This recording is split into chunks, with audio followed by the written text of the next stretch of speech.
Good morning, guys, and again, we will be discussing, and in this session, we will be having our discussion, continuation of the discussion with regard to variation.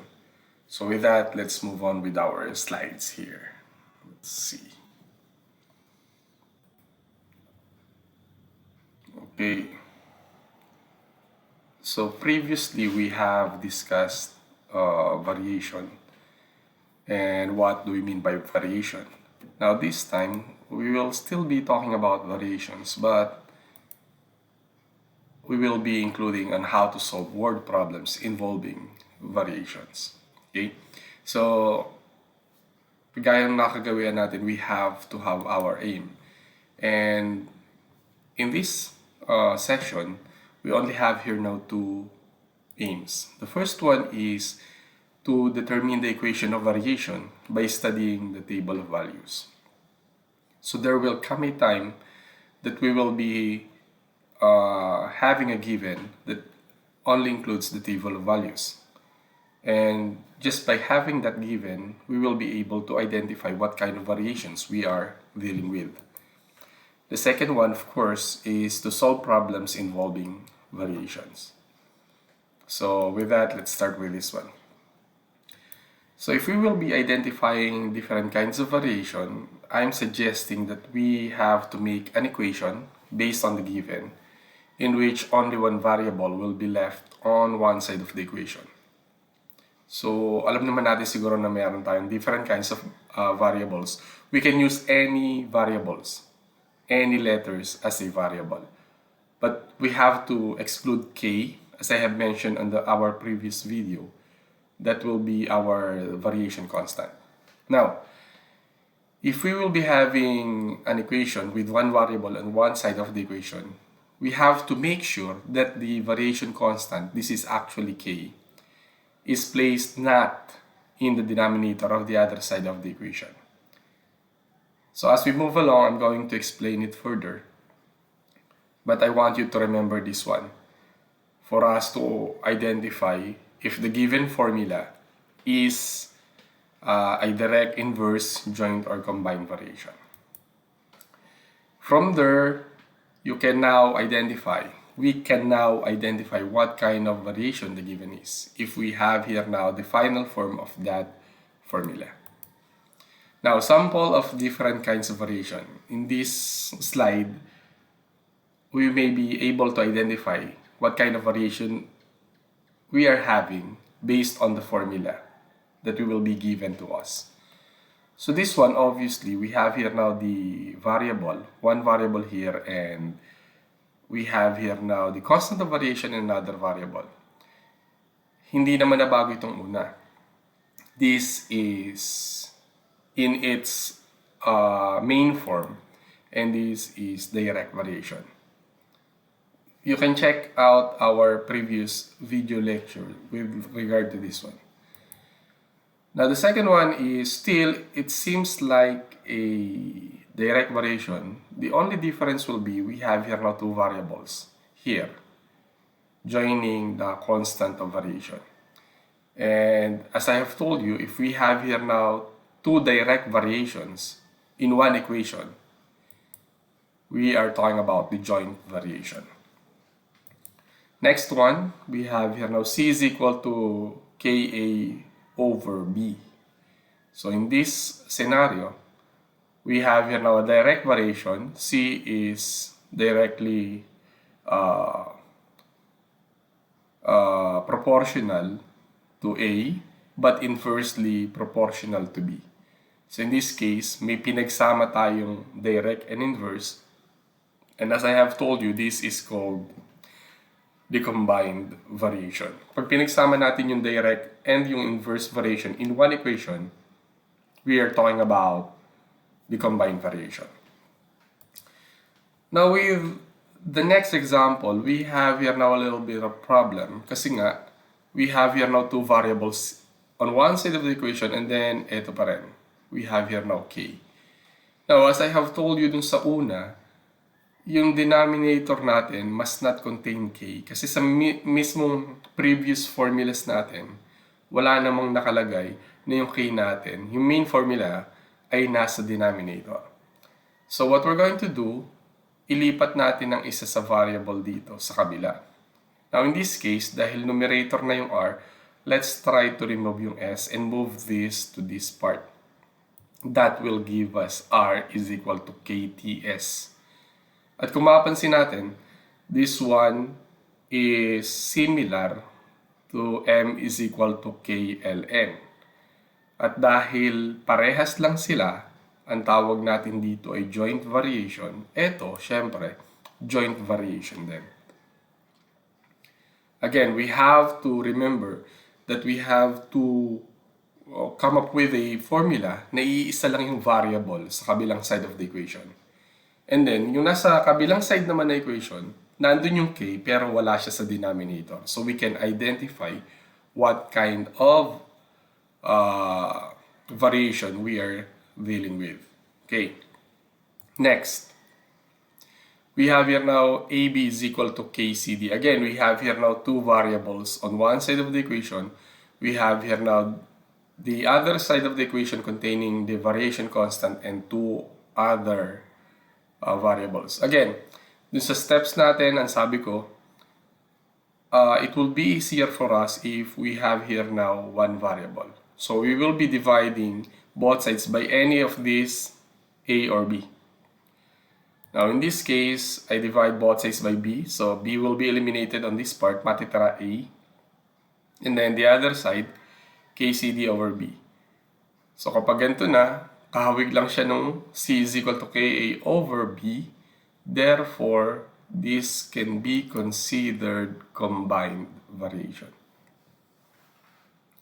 So if the formula is given to us and we will be asked what kind of variation we are dealing with, all we have to do now is to manipulate the given. Now, if the given is already in its main form, based on our discussion, previous discussion, the last video that we have last week, I think. So, hindi na natin kailangan manipulate. But, if the given is like this, we have to manipulate the formula. Okay? So, we can come up with the main form and we can identify what kind of variation we are dealing with. So, I'm hoping that we can have here now knowledge na makakapagsagot tayo. Pag ang tinanong naman sa atin, what kind of variation yung formula na given po sa atin. Now, identifying equation of variation given the table of values. Now, this will be a tip para po sa atin.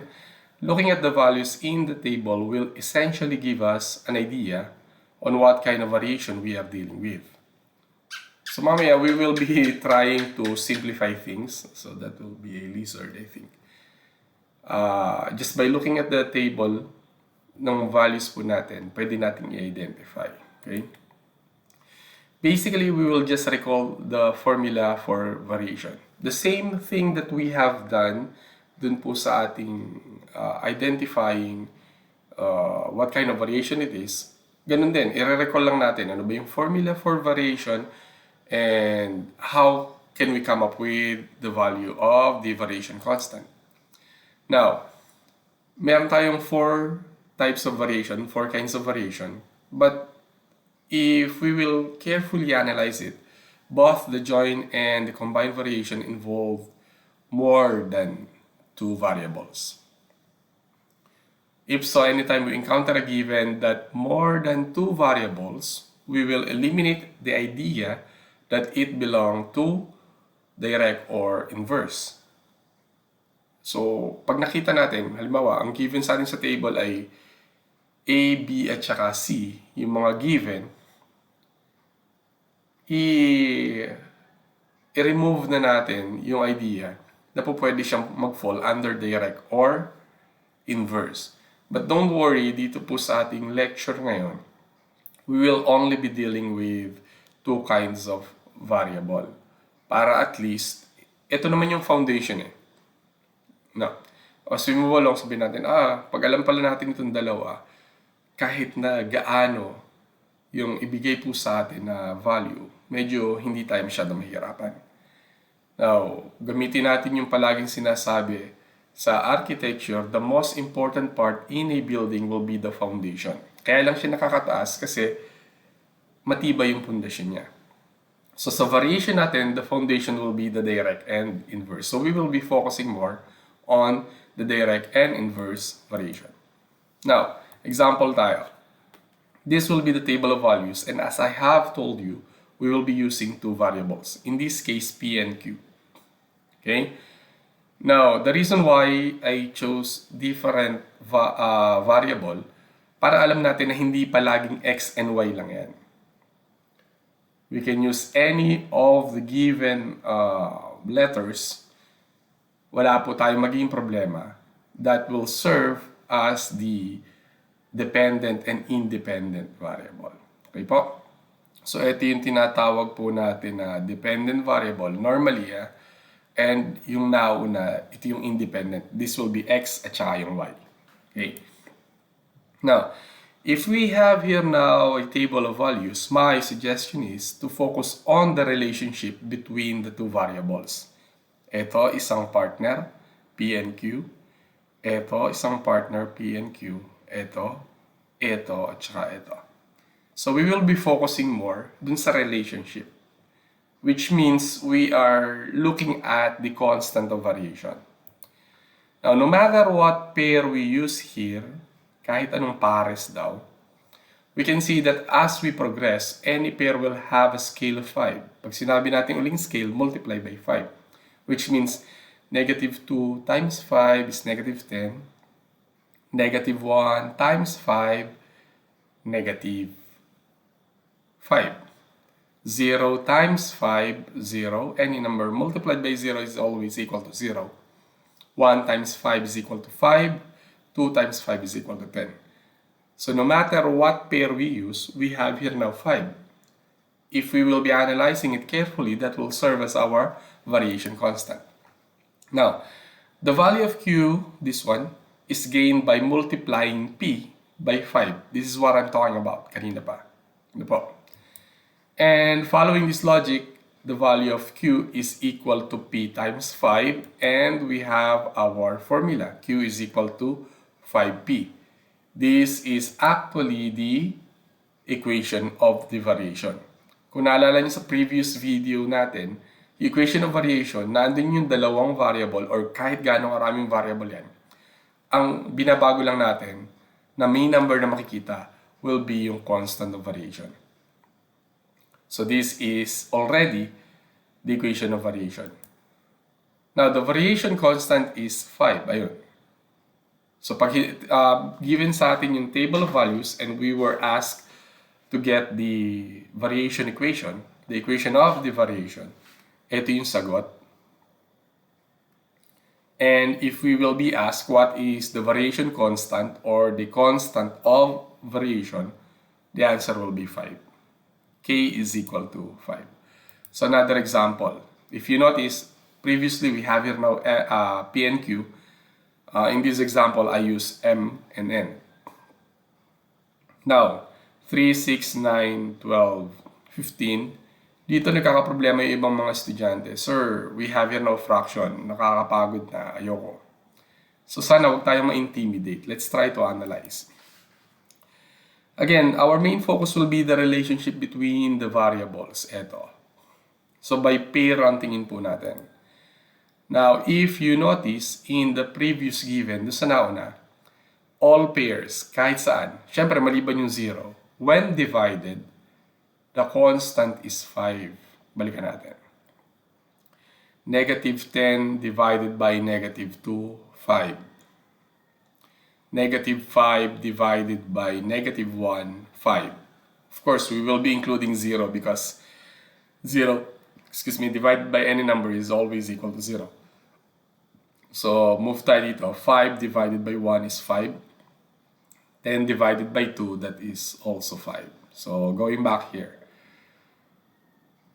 Now, dito, hindi po pwede. 16 divided by 3 is 16 over 3.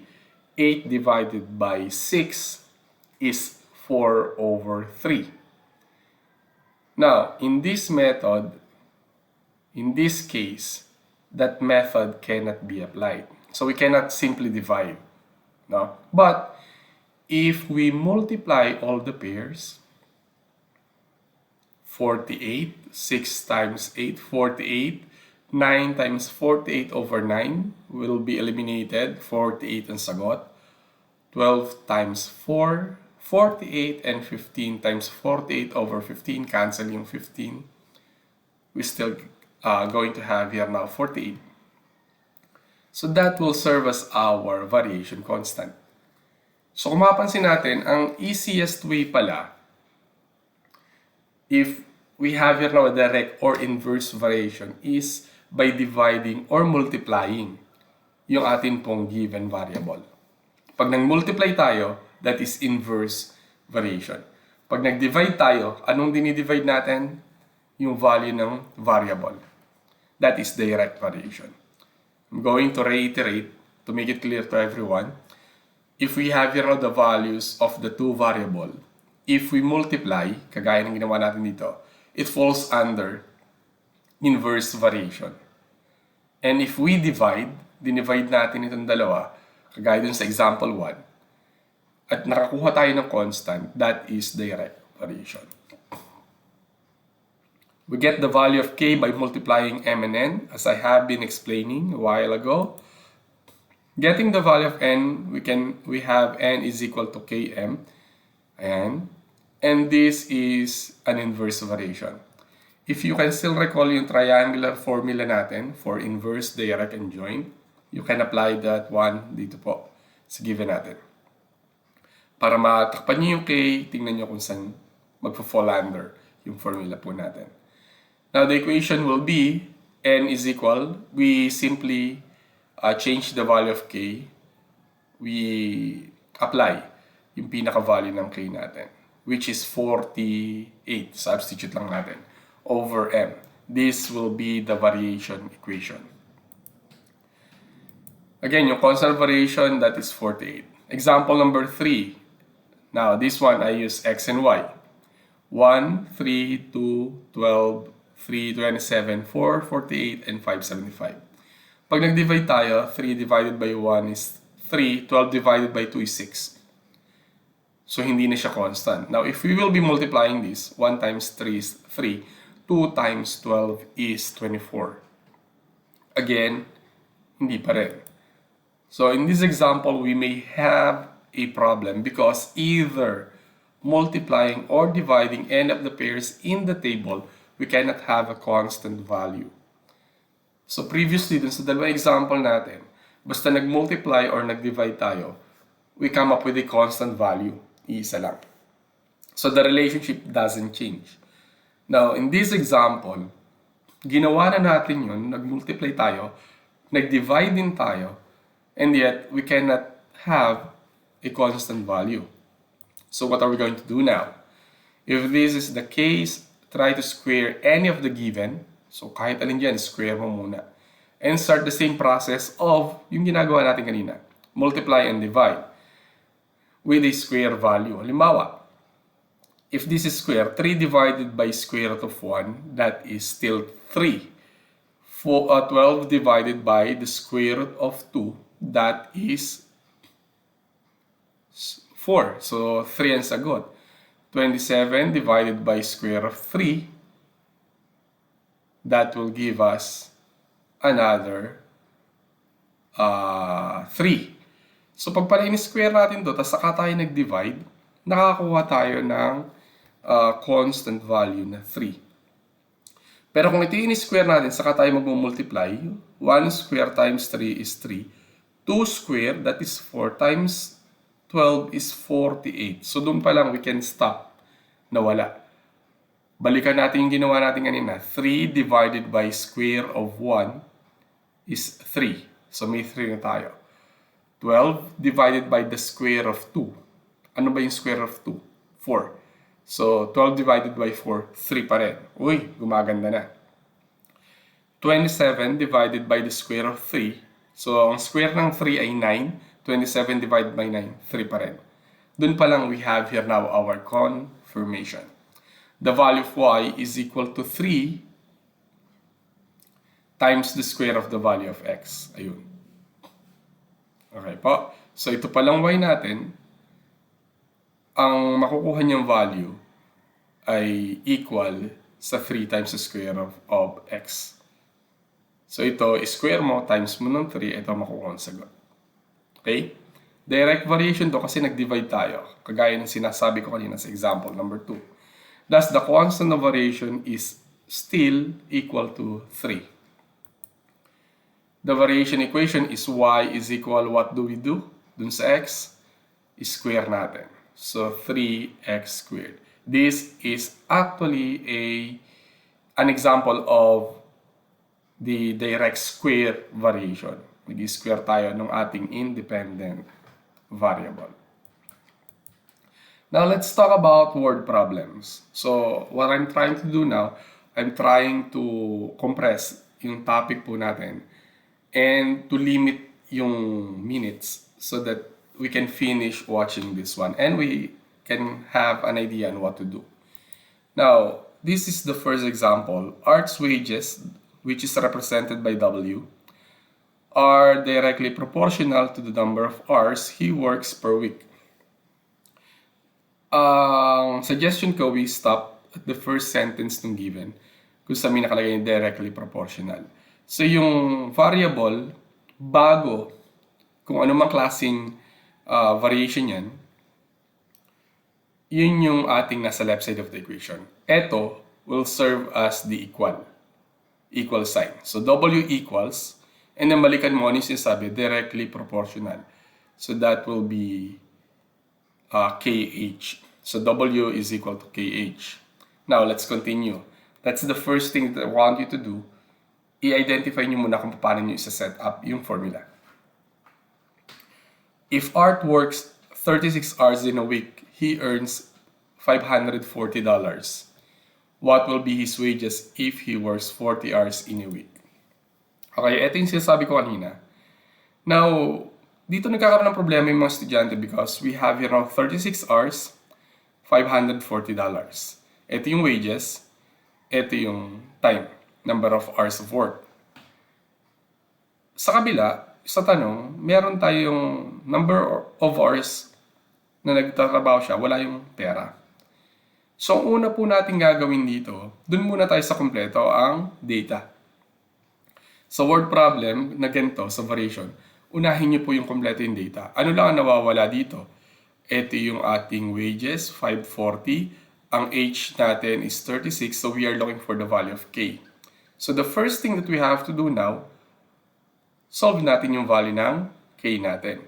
Kasi kapag dito kayo dumiretso sa dulo, ang given lang yung time, yung hours.